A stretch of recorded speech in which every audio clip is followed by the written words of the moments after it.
Bonjour! Aujourd'hui, on est à l'érablière du Lac-Beauport, quartier général temporaire d'Oslo Traiteur, une nouvelle entreprise qui va bientôt s'établir à Sainte-Brigitte-de-Laval. Mange local parce qu'il n'y a pas juste des patates, mais aussi de délicieux petits plats cuisinés avec des produits d'ici. Venez-vous-en, on va rencontrer Noémie et Johan.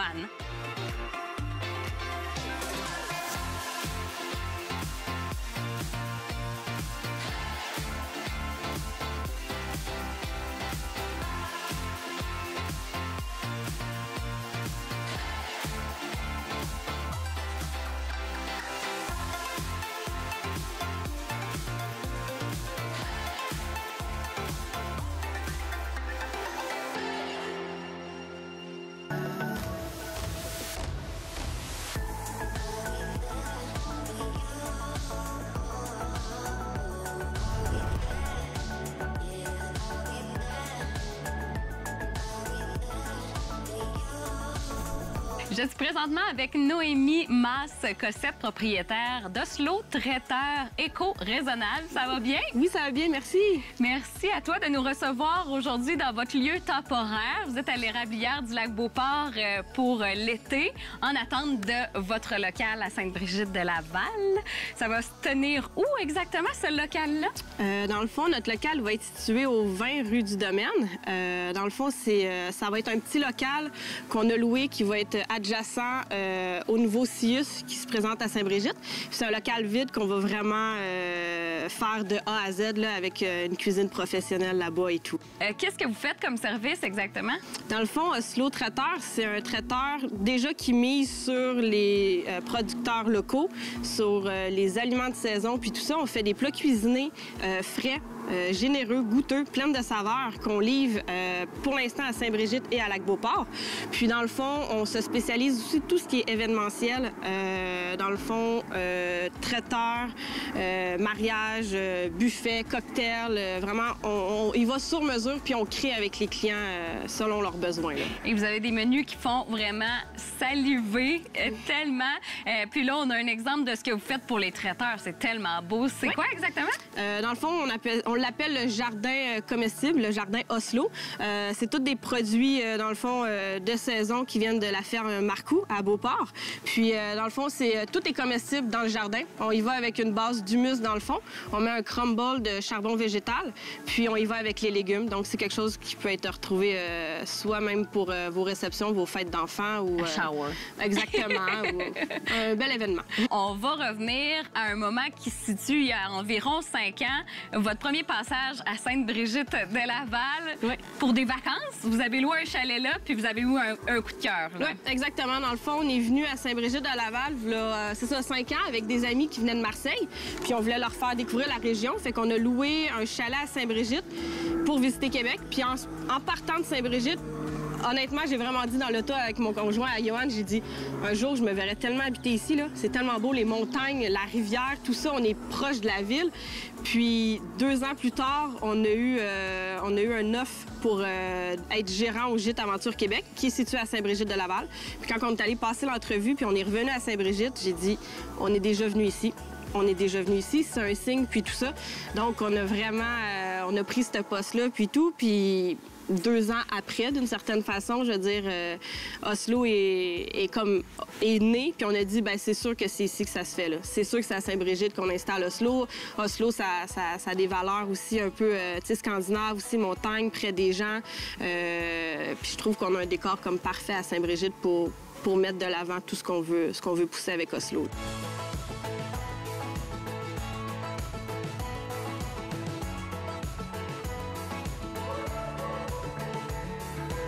Oslo, parlons-en. C'est quoi le concept scandinave? Pourquoi avoir décidé d'être inspiré par la Scandinavie? Bien, dans le fond, on aimait beaucoup tout ce qui touche l'aspect du bien-être, déjà, des pays scandinaves, puis tout ça. La cuisine aussi.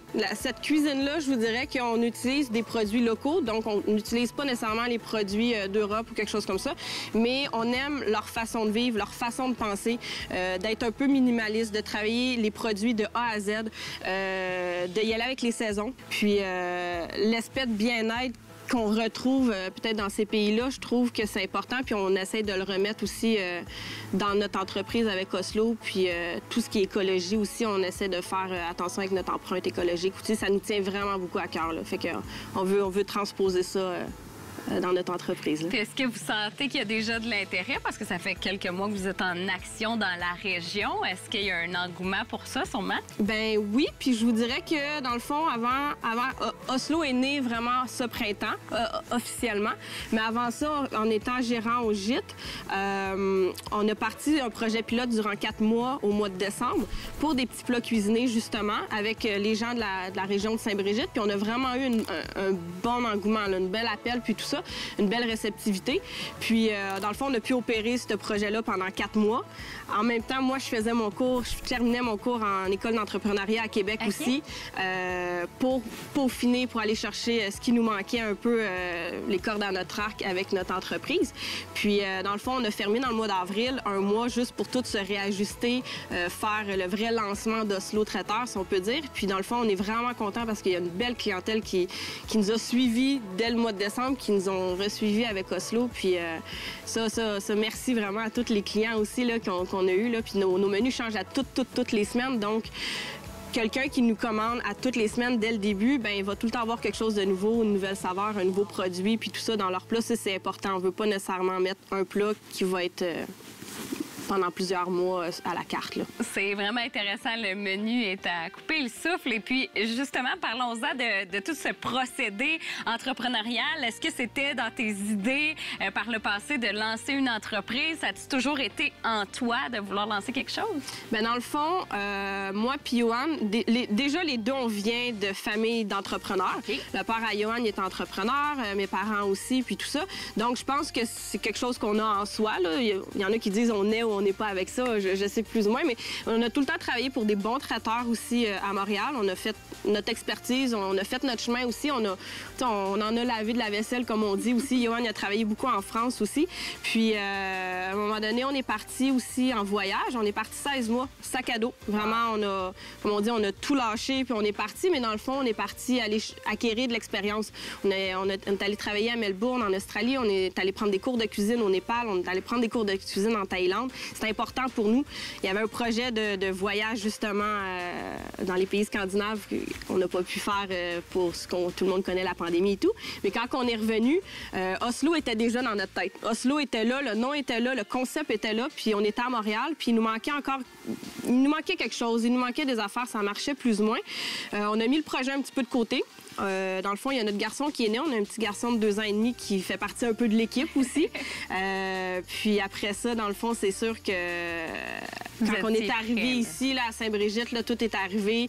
Le plan était là. Moi, j'ai commencé mes cours pour peaufiner. Puis je pense qu'on a trouvé notre pied à Saint-Brigitte. On a dit c'est là que ça se passe. Donc là, on pouvait juste aller de l'avant avec le projet. Puis voilà. Vous êtes sur votre X présentement. Oui, exactement. C'est vraiment ça.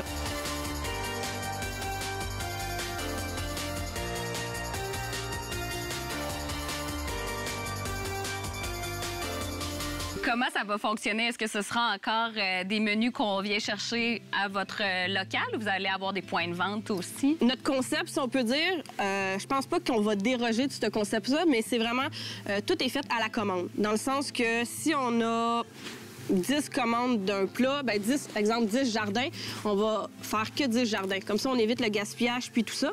Donc, les gens, ils vont pouvoir venir chercher en boutique. Dans le fond, oui, on a hâte que les gens, justement, viennent voir notre boutique. Les gens vont pouvoir venir en boutique. Sinon, on est en pourparlers présentement avec une boutique zéro déchet à Stoneham, puis à Québec, pour pouvoir faire des points de chute. Comme ça, on vient élargir encore plus notre clientèle parce que les demandes commencent à se faire aussi, même si on est récent dans... Comme entreprise. Comme entreprise, exactement. Les zéro déchet, justement, vous avez dans vos plans d'avoir des contenants qui sont recyclables. Là, en ce moment, sont recyclables, mais qui vont être consignés éventuellement. Oui, exactement. Ça, c'était très important aussi pour nous. C'est sûr que c'est un défi de plus, une logistique de plus à faire sur... comme traiteur, mais dans le fond, c'est ça. Aujourd'hui, pour l'instant, on sait que le take-out, le traiteur, c'est beaucoup de déchets, c'est beaucoup de gaspillage. Donc là, c'est sûr que tout est recyclable, tout est compostable dans nos plats. ça peut être même réutilisable. Mais là, cet automne, il va y avoir des délais un petit peu malheureusement, mais on va avoir des plats consignés. On a choisi comme plat un plat en inox, dans le fond, qui va être bon pour 1, 2 ou 4 personnes. On est en pourparlers aussi avec une entreprise européenne pour faire des... Bien, on les a, c'est les bocaux en vitre pour mettre les soupes aussi. Donc ça, c'est sûr que si les gens veulent devenir membres éco-raisonnables sur notre site web, ça serait parfait. Puis en ce moment, vous faites aussi la tournée des marchés de la région. Pourquoi c'est important pour vous d'aller à la rencontre des gens? Bien, je vous dirais que déjà, on a eu un appel aussi pour le marché saisonnier à Lac-Beauport. Puis on a accepté l'appel, mais avec plaisir. Puis dans le fond, ça nous permet, veut pas, une certaine visibilité en tant que jeune entreprise aussi. Puis c'est aller à la rencontre aussi parce que oui, on est des passionnés de cuisine, on est enfermés dans notre cuisine, si on peut dire, mais le service à la clientèle, puis parler aux gens. J'ai comme un gros background d'événementiel aussi. Donc, être derrière les stations, expliquer aux gens, expliquer notre mission, expliquer nos valeurs, expliquer pourquoi on fait ça, c'est comme hyper important. Puis ça nous fait rencontrer aussi plein de producteurs aussi, plein de producteurs locaux, là, justement, au marché. Puis c'est avec eux qu'on travaille, puis ça nous fait plaisir aussi. Là, donc, on encourage local, puis on travaille avec nos partenaires. C'est un peu ça, là.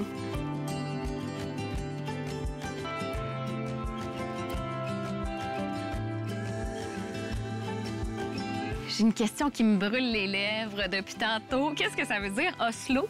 Bien, dans le fond, Oslo, c'est, je pense que beaucoup de monde le sait, c'est la capitale de la Norvège, excusez-moi. Dans le fond, on a choisi Oslo parce que Saint-Brigitte-de-Laval, Oslo, notre concept, ça a une grande similitude avec les pays scandinaves, le Québec comme tel, la nordicité qu'on peut retrouver dans les deux régions. On va pas nécessairement chercher nos produits en Norvège, mais avec les produits qu'on a ici, on a des beaux produits au Québec, justement, qui a le même goût, la même similitude ou la même façon de travailler que les pays scandinaves.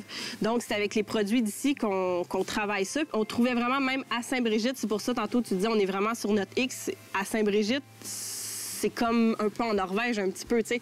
La Norvège, il y a quand même le fjord aussi, qui est rassembleur. Le port, c'est rassembleur. On est un événement, on est un traiteur, on est de l'événementiel. Donc, on se veut rassembleur aussi auprès des gens. On veut leur bien-être dans notre cuisine. On veut communiquer aussi nos valeurs. Donc, on trouve que Oslo, à Saint-Brigitte, qui est la capitale de la Norvège, est un mix de tout ça qui fait qu'on a nos belles valeurs, puis on aime beaucoup les valeurs qu'on retrouve là-bas, qu'on veut rapporter ici près de nous, là. Tu parles beaucoup d'événementiel. C'est quelque chose qui est vraiment important pour l'entreprise. Comment ça fonctionne là, si, justement, on veut planifier un événement? On t'appelle? Oui, exactement. Dans le fond, c'est sûr que là, sur notre site web, justement, il n'y aura pas de menu nécessairement prédéfini. Il va peut-être avoir des exemples de menus, mais nous, ce qu'on veut vraiment faire, là, on veut la proximité aussi avec nos clients. On veut la proximité avec nos producteurs, avec nos partenaires, avec nos fournisseurs, mais c'est la même chose avec nos clients. On aime ça parler aux gens. Moi, en tout cas, j'aime ça beaucoup parler aux gens. Donc, on nous appelle, moi ou Johan, justement, puis on discute. Fait que, tu sais, c'est vraiment prendre un petit moment, on discute ensemble. C'est quoi vos besoins? C'est pour combien de personnes? C'est quoi l'événement? Est-ce que c'est festif? Est-ce que c'est dramatique? Est-ce qu'il y a beaucoup de monde? Est-ce que c'est pour des enfants? C'est quoi vos goûts? On y va vraiment pour vous. Fait que c'est unique, puis c'est unique pour chaque client, là. Ça, c'est hyper important aussi pour nous. Comme ça, c'est votre événement ou votre envergure, ou que ça soit même pour le bureau, là, quoi que ce soit, ça a encore plus d'importance une fois que vous le recevez, puis tout ça, là. C'est du sur-mesure, vraiment. C'est vraiment sur mesure.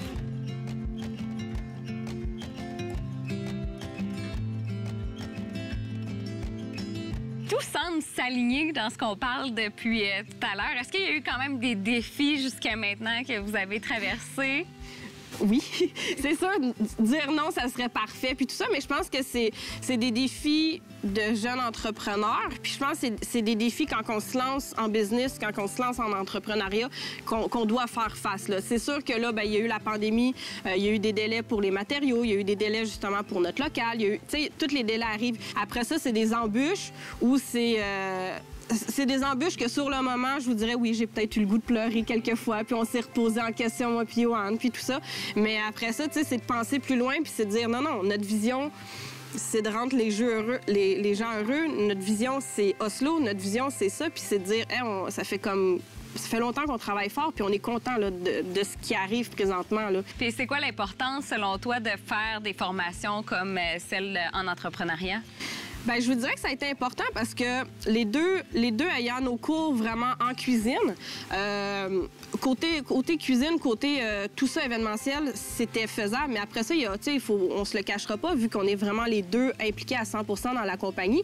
Bien, il y a tout ce qui est service à la clientèle, il y a la comptabilité, il y a de l'administration, il y a le marketing. Fait que ça, c'est sûr qu'on l'avait, mais plus ou moins. Fait qu'on est juste été chercher justement ce qui nous manquait un petit peu plus. Puis, tu sais, on est continuellement en cours, là, je veux dire. Prochainement, il y a un cours en marketing qui s'en vient aussi pour nous, justement pour aller se développer un petit peu plus. Puis, si on a la chance justement de voyager encore bientôt, on espère tous, oui. Ben, tu sais, nous, d'aller prendre des cours, puis on va aller se le faire, notre voyage en Europe aussi, puis l'Amérique du Sud, pour aller chercher d'autres saveurs aussi qu'on va pouvoir ramener, puis ramener dans nos plats aussi. C'est vraiment, vraiment trippant de vous voir aller. Je trouve ça inspirant. Puis, parlons un peu avec ton conjoint, avoir une entreprise, ça se passe comment au jour le jour? Ça se passe bien. Ça se passe bien. Non, ça se passe super bien. Puis, tu sais, je veux dire, Johan, c'est un partenaire. Tu sais, dans le fond, c'est mon ami, c'est mon chum, c'est mon partenaire en business, c'est le papa de mon petit garçon. Nous deux, on se complète bien, puis nous deux, on fait une belle équipe. Puis, je veux dire, ça va faire...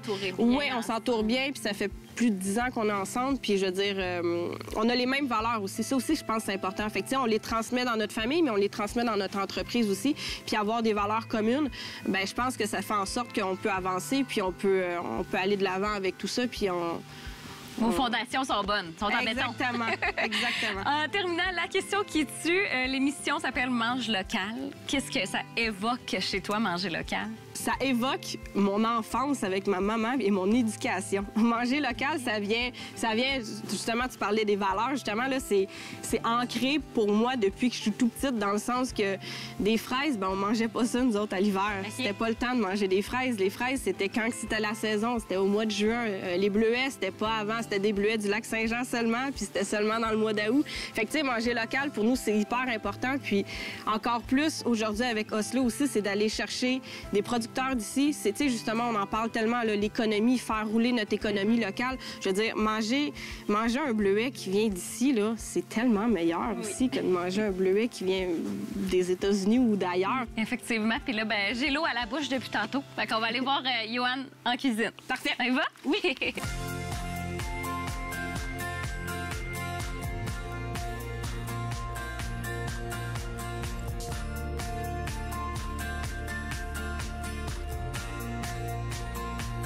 On est présentement en cuisine avec Johan. Ça va bien? Ça va très bien, merci. Et toi? Ben oui, merci de nous accueillir dans la cuisine de l'Érablière du Lac-Beauport pour l'instant. Exactement, pour l'instant. Vous êtes bien installés. Puis là, qu'est-ce qu'on va cuisiner? C'est un de vos plats signature.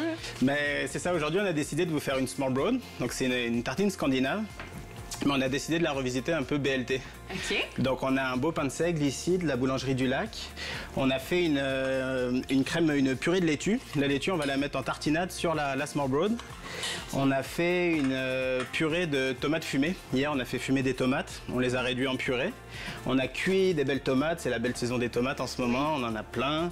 On a fait des tomates séchées, des tomates confites. Et on va terminer avec du bacon d'agneau de notre producteur d'agneau de Kamouraska, de l'Agnellerie. Est-ce que c'est un des plats que vous proposez dans votre menu qu'on va chercher dans vos distributeurs ou c'est plus un plat qu'on va servir dans vos traiteurs? Ben ça, justement, c'est ça. C'est plus la Small Broad. Vous allez pouvoir la retrouver comme dans un événement. Plus un événement, mais plus dans nos boîtes à linge, dans nos buffets froids. OK. Ou des fois, même, on peut peut-être décliner une bouchée cocktail à partir de ça aussi. Donc, c'est vraiment quelque chose que vous allez plus retrouver corporatif et événement. On change de menu 2 fois par semaine. Il n'y a jamais les mêmes items au menu. Les événements, on fait beaucoup de choses sur mesure. Donc, c'est beaucoup de recherche. On est bien armé en livres de cuisine et en imagination. C'est quand même tout un défi que vous vous lancez de vous renouveler tout le temps. C'est ça, c'est toujours un défi, mais ça nous tenait à cœur de suivre les saisons, de pas de tomber dans une carte monotone et toujours, même pour nous, on voulait toujours se faire plaisir en cuisine et toujours innover, chercher, essayer. Puis je pense que les gens apprécient aussi que le menu change, que change souvent. Effectivement, parce que vous connaissez déjà quand même un essor assez important. Oui, c'est ça. Ça a tout de suite bien pris le traiteur et Et on est content, finalement, la demande était là, puis les gens ont été réactifs tout de suite, donc pourvu que ça dure.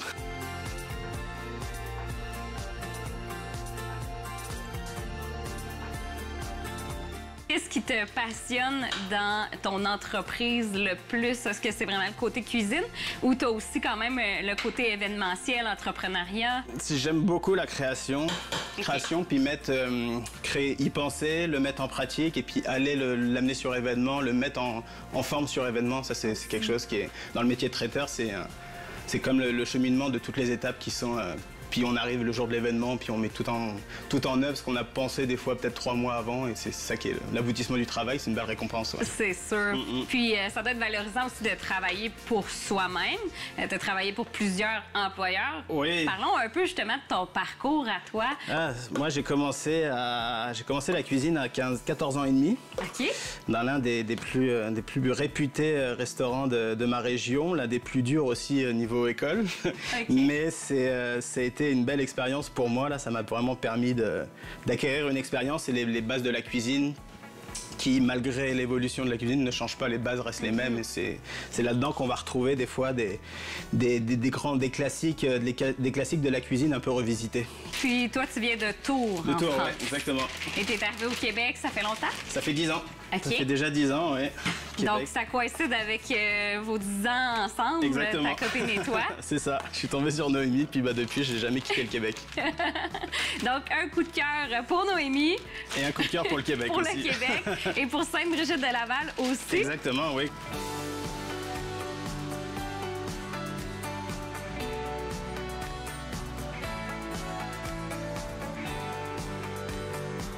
Sur le côté événementiel, on aime ça vraiment y aller au cas par cas avec les clients, savoir ce qu'ils aiment, la tranche d'âge des invités, la saison suivant la saison de l'événement.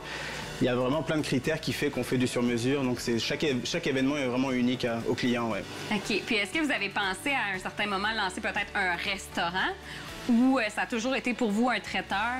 Bien, on y a pensé, mais on voulait quand même des fois allier vie de famille et restauration. Donc des fois, le traiteur est quand même le bon compromis. Là, il y a beaucoup de choses qui se passent quand même la semaine entre 8h et 20h le soir, on va dire. Okay.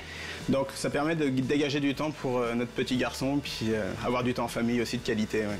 C'est important comme entrepreneur d'avoir des objectifs réalistes. Oui. C'est ça, oui. Donc là, c'est presque prêt? Alors là, je vais finir avec le bacon d'agneau qu'on a passé à la poêle.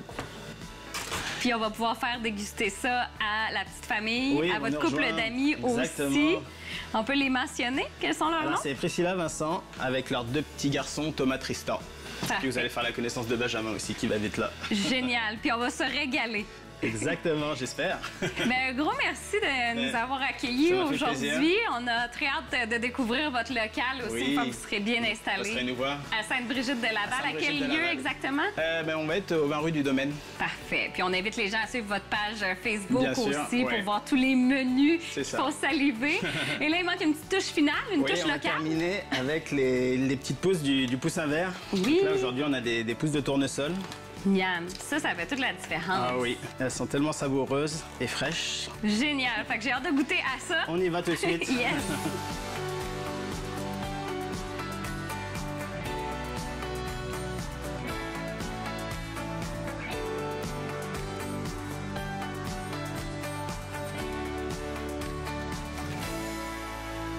On est présentement avec Vincent, qui est un des très bons amis à notre couple chouchou d'aujourd'hui. Ça va bien?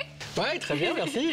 Un bon ami donc de Noémie et Johan, un fidèle client aussi de Oslo Traiteur. Qu'est-ce que t'aimes de leurs produits et de leurs petits plats? On aura acheté même si c'était pas un ami en fait. Ouais. On a été vraiment attirés par les photos et puis dès le départ, en fait, c'est quelque chose que tu peux pas faire chez toi. Et c'est comme si on t'amenait une très bonne cuisine à la maison. Il y a toujours des ingrédients, il y a toujours beaucoup de créativité. Et puis, je dois dire qu'on commande presque toutes les semaines, ou au moins toutes les 2 semaines, voire parfois 2 fois par semaine.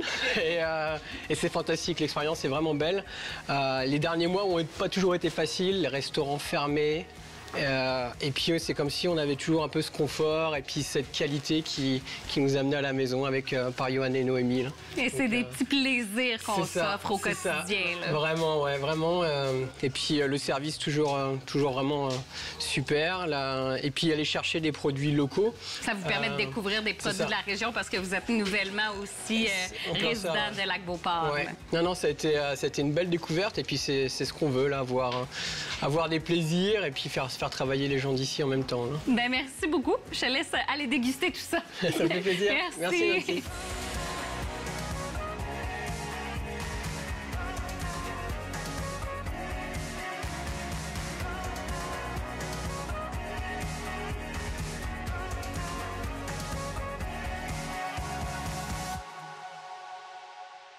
Ça a été un plaisir de découvrir l'entreprise de Noémie et Johan, Oslo Traiteur. Je vous invite à suivre leur page Facebook pour voir tous les délicieux menus à chaque semaine et également les contacter si vous avez des événements, entre autres les parties de Noël. Ça va venir très vite.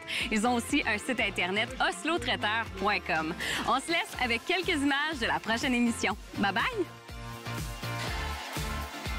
Pourquoi tu as décidé de la reprendre, la cabane à sucre? Quelle était ta motivation? Ça a toujours resté, depuis mon jeune enfance, je voulais toujours revoir ça fonctionner. Et puis, c'était 20 ans arrêté. Puis, chaque année, je venais ici, puis j'étais déçu de voir que ça fonctionnait pas. Puis, en 2016, comme tu dis, on a décidé de repartir ça, tout réinstaller, tout refaire tous les équipements, réinstaller les équipements pour produire une première année en 2018.